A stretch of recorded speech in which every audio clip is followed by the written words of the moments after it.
नमस्कार, आप देख रहे हैं सिटी पोस्ट लाइव और मैं हूं रवि। बिहार विधानमंडल का 5 दिवसीय मानसून सत्र सोमवार से शुरू हो गया। मुख्यमंत्री सम्राट चौधरी के नेतृत्व वाली एनडीए सरकार के गठन के बाद यह पहला मानसून सत्र है, इसलिए इसे राजनीतिक और प्रशासनिक दोनों दृष्टिकोण से बेहद ही अहम माना जा रहा है। यह सत्र 20 जुलाई से 24 जुलाई तक चलेगा। पहले ही दिन सदन के भीतर और बाहर राजनीतिक माहौल गर्म दिखाई दिया। विपक्ष ने कई अहम मुद्दों को लेकर सरकार के खिलाफ मोर्चा खोल दिया, जबकि सरकार विकास योजनाओं, अनुपूरक बजट और विधायी कार्यों को आगे बढ़ाने की तैयारी के साथ सदन में उतरी। सोमवार को विधानसभा की कार्रवाई शुरू होते ही विपक्षी विधायकों ने जोरदार हंगामा किया।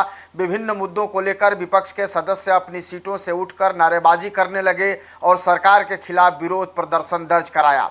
बढ़ते शोर शराबे के बीच विधानसभा अध्यक्ष ने सदस्यों से संयम बरतने और सदन की कार्रवाई शांतिपूर्ण चलाने की अपील की। अध्यक्ष ने कहा कि लोकतंत्र में जनता के मुद्दों पर चर्चा जरूरी है, लेकिन सदन की गरिमा बनाए रखना भी सभी सदस्यों की बड़ी जिम्मेवारी है। सदन की कार्रवाई शुरू होने से पहले ही विपक्षी दलों के विधायकों ने विधानसभा परिसर में पैदल मार्च निकालकर केंद्र सरकार के खिलाफ प्रदर्शन किया।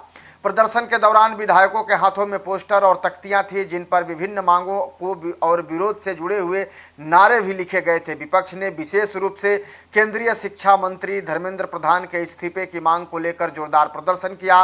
विपक्षी नेताओं ने सरकार विरोधी नारे लगाए और कहा कि जनता से जुड़े मुद्दों पर सरकार जवाब देने से बच सकती है। मानसून सत्र के पहले दिन सरकार की ओर से वित्त मंत्री विजेंद्र प्रसाद यादव वित्तीय वर्ष 2026-27 का पहला अनुपूरक बजट सदन में पेश करेंगे। माना जा रहा है कि इस बजट में विभिन्न विभागों के लिए अतिरिक्त वित्तीय प्रावधान भी किए जाएंगे। सरकार शिक्षा, स्वास्थ्य, आधारभूत संरचना, कृषि और विकास योजनाओं के लिए अतिरिक्त धन की स्वीकृति लेने की तैयारी में है। इसके अलावा विभिन्न विभागों के अनुदान मांगों पर भी चर्चा होगी और कई महत्वपूर्ण विधेयक सदन में पेश किए जाने की भी संभावना है।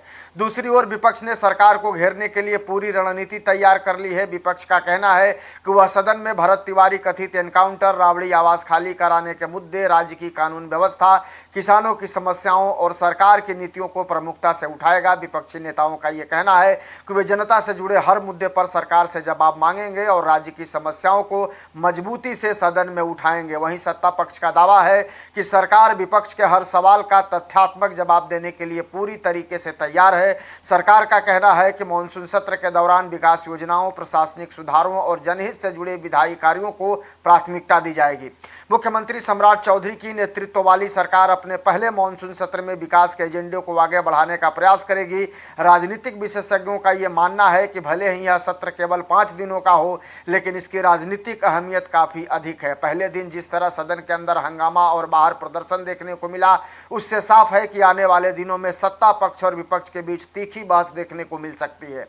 एक ओर सरकार बजट और विकास योजनाओं को लेकर अपनी उपलब्धियां गिनाएगी, तो दूसरी ओर विपक्ष महंगाई, कानून व्यवस्था और अन्य जनहित के मुद्दों पर सरकार को घेरने की कोशिश करेगा। कुल मिलाकर बिहार विधानसभा का यह मानसून सत्र केवल विधायी कार्यों तक ही सीमित नहीं रहेगा, बल्कि आने वाले दिनों में राज्य की राजनीति की दिशा भी तय करने वाला महत्वपूर्ण मंच भी साबित हो सकता है।